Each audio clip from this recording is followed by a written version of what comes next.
राधे राधे दोस्तों हमारे चैनल में आप सभी का स्वागत है। फ्रेंड्स, हम जानेंगे चौड़चन पर्व। जी हाँ, हम जानेंगे चौड़चन पर्व कब मनाया जाता है, क्यों मनाया जाता है। चलिए दोस्तों, वीडियो शुरू करते हैं। फ्रेंड्स, चौड़चन पर्व 2025 भाद्रपद मास की चतुर्थी को मिथिला क्षेत्र में मनाया जाने वाला खास लोक पर्व है। मिथिला क्षेत्र दोस्तों बिहार राज्य में आता है।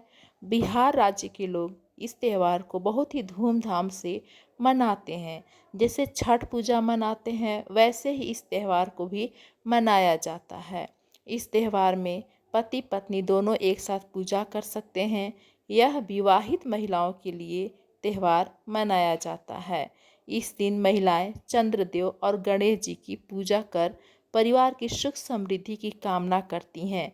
दोस्तों, जानेंगे पूजा विधि, पौराणिक कथा।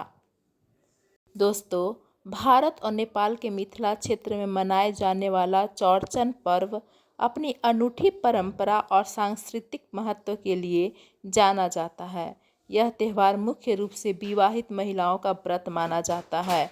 इसे चौथ चंद, चार चन्ना पबनी या चौड़चन पूजा जैसे नामों से भी जाना जाता है।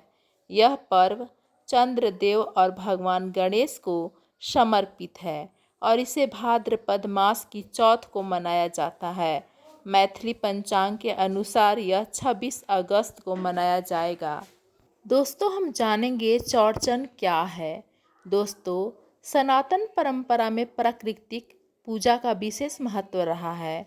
जल, अग्नि, वायु, सूर्य और चंद्रमा जैसे प्राकृतिक तत्वों को लोक पर्व के रूप में सम्मान देने की परंपरा भारतीय संस्कृति का हिस्सा रही है। ठीक जैसे छठ पर्व में डूबते और उगते सूर्य को अर्घ्य दिया जाता है, वैसे ही चौड़चन पर्व में आधे उगते चंद्रमा की पूजा होती है। विशेष बात यह है कि जहां भारत के अन्य हिस्सों में भादों की चौथ को कलंकित चंद्रमा का दर्शन वर्जित माना जाता है, वहीं मिथिला में इसी दिन चंद्रमा को जल और नैवेद्य अर्पित कर पूजा की जाती है। चलिए दोस्तों, हम पौराणिक कथा सुनते हैं। फ्रेंड्स, चौड़चन पर्व की उत्पत्ति भगवान गणेश और चंद्रमा की कथा से जुड़ी है। कहा जाता है कि एक बार गणेश भगवान कहीं जाते समय गिर पड़े और चंद्रमा ने उनका उपहास किया। इससे क्रोधित होकर गणेश जी ने चंद्रमा को श्राप दिया कि भाद्रपद शुक्ल चतुर्थी को जो भी व्यक्ति तुम्हारा दर्शन करेगा, उस पर चोरी या झूठ का कलंक लगेगा। इस श्राप के प्रभाव से स्वयं कृष्ण भगवान भी नहीं बच पाए और उन पर 100 मन तक मणि चोरी होने का झूठा आरोप लगा। इसी कारण मिथिला में इस दिन चंद्रमा की विशेष पूजा की परंपरा शुरू हुई, जिसे कलंक मुक्ति पर्व भी कहा जाता है। तो दोस्तों, ये थी चौड़चन पर्व की कथा। दोस्तों, चौड़चन पर्व की एक और कथा जुड़ी हुई है ऐतिहासिक कथा से। चलिए हम जानते हैं। दोस्तों, चौड़चन पर्व से जुड़ी एक ऐतिहासिक कथा मिथिला के राजा हेमागंत ठाकुर से संबंधित है। 16वीं शताब्दी में उन पर टैक्स चोरी का आरोप लगाकर दिल्ली के बादशाह ने उन्हें कैद कर लिया। कारावास में रहते हुए राजा हेमागंत ने अपनी खगोल विद्या का प्रयोग कर 500 वर्षों तक के सूर्य और चंद्र ग्रहण की तिथियों को सटीक गणना कर दी। जब उनकी भविष्यवाणी सही निकली तो बादशाह ने उन्हें न केवल मुक्त कर दिया, बल्कि टैक्स से भी छूट दी। मिथिला लौटने पर उनकी रानी हेमलता ने कहा कि आज मिथिला का चंद्रमा कलंक मुक्त हुआ। उसी दिन चंद्र पूजन को सार्वजनिक पर्व के रूप में मान्यता मिली और इसे लोक पर्व चौड़चन का रूप मिल गया।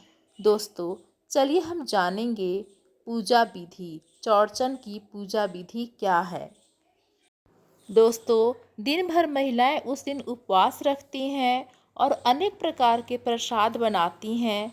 जब पूरे प्रसाद बन जाते हैं तो शाम को संध्या के टाइम अपने छत पे या खुले आंगन में उसको गोबर या मिट्टी से लिपती हैं रंगोली बनाती हैं, उसे खूब अच्छे से सजाती हैं और केले के पत्ते या थाली में दही, खीर, पूड़ी, मिठाइयाँ और 5 प्रकार के फल सजाए जाते हैं।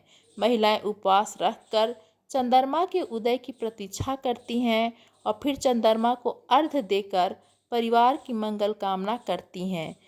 घर के बुजुर्ग रोट तोड़कर प्रसाद का वितरण करते हैं और आस पड़ोस में सभी पकवान बांटे जाते हैं। दोस्तों, चौरन पर्व में खीर, दही, रोट, दाल, पूरी और मौसमी फल विशेष प्रसाद के रूप में बनाए जाते हैं। परंपरा है कि इस दिन कोई भी व्यक्ति पकवान खाने से वंचित न रहे, इसलिए लोग प्रसाद को आपस में बांटते हैं और मिलजुल कर खाते हैं। दोस्तों, चौरचन पूजा में चंद्रदेव की आरती होती है क्योंकि यह पर्व भाद्रपद माह के शुक्ल पक्ष की चतुर्थी को मनाया जाता है। इस दिन चंद्रदेव की पूजा की जाती है ताकि व्यक्ति चंद्र दोष से मुक्त हो सके और घर में सुख समृद्धि आए। दोस्तों, चलिए हम चौरचन पूजा का महत्व समझ लेते हैं। दोस्तों, यह पर्व बिहार, झारखंड और उत्तर प्रदेश के पूर्वी क्षेत्रों में मनाया जाता है। इस पर्व को गणेश चतुर्थी के दिन ही मनाया जाता है। मान्यता है कि इस दिन चंद्रदेव की पूजा करने से व्यक्ति पर चोरी या झूठे कलंक का प्रभाव नहीं पड़ता है। इस व्रत के करने से घर में सुख, समृद्धि और खुशहाली आती है। चलिए दोस्तों, पूजा का तरीका जान लेते हैं। फ्रेंड्स, इस पर्व में संध्या काल में चंद्रदेव को कच्चे दूध से अर्घ्य दिया जाता है। चांद की पूजा करते समय चंद्र चालीसा का पाठ और आरती की जाती है। पूजा के दौरान ऋतु फल और पकवान आदि डाले में भरकर चंद्रदेव को अर्पित किया जाता है। दोस्तों, और अंत में आरती की जाती है। तो चलिए फ्रेंड्स, हम चंद्रदेव की आरती सुनते हैं। ओम जय चंद्रदेवा, स्वामी जय चंद्रदेवा, दुख हरता सुख करता, जय आनंद करता। ओम जय चंद्रदेवा, रजत सिंहासन राजत, ज्योति तेरी न्यारी, दीन दयाल दयानिधि, भवबंधन हारी। ओम जय चंद्रदेवा, ओम जय चंद्रदेवा, स्वामी जय चंद्रदेवा, जो कोई आरती तेरी प्रेम सहित गावे, सकल मनोरथ दायक, निर्गुण सुख राशि। ओम जय चंद्रदेवा, ओम जय चंद्रदेवा, स्वामी जय चंद्रदेवा, दुख हरता सुख करता, जय आनंदकारी। ओम जय चंद्रदेवा, योगी जन हृदय में तेरा ध्यान धरे, ब्रह्मा विष्णु सदा शिव, ब्रह्मा विष्णु सदा शिव, संतन करे सेवा। ओम जय चंद्रदेवा, वेद पुराण बखानत, भय पातक हारी, स्वामी भय पातक हारी। प्रेम भाव से पूजे सब जग के नारी। ओम जय चंद्रदेवा, ओम जय चंद्रदेवा, स्वामी जय चंद्रदेवा, दुख हरता सुख करता, जय आनंदकारी। ओम जय चंद्रदेवा, शरणागत प्रतिपालक, भक्तन हितकारी, धन संपत्ति और वैभव सहजे सो पावे। विश्व चराचर पालक ईश्वर अविनाशी, सब जग के नर नारी पूजा पाठ करे। ओम जय चंद्र देवा, ओम जय चंद्र देवा, स्वामी जय चंद्र देवा।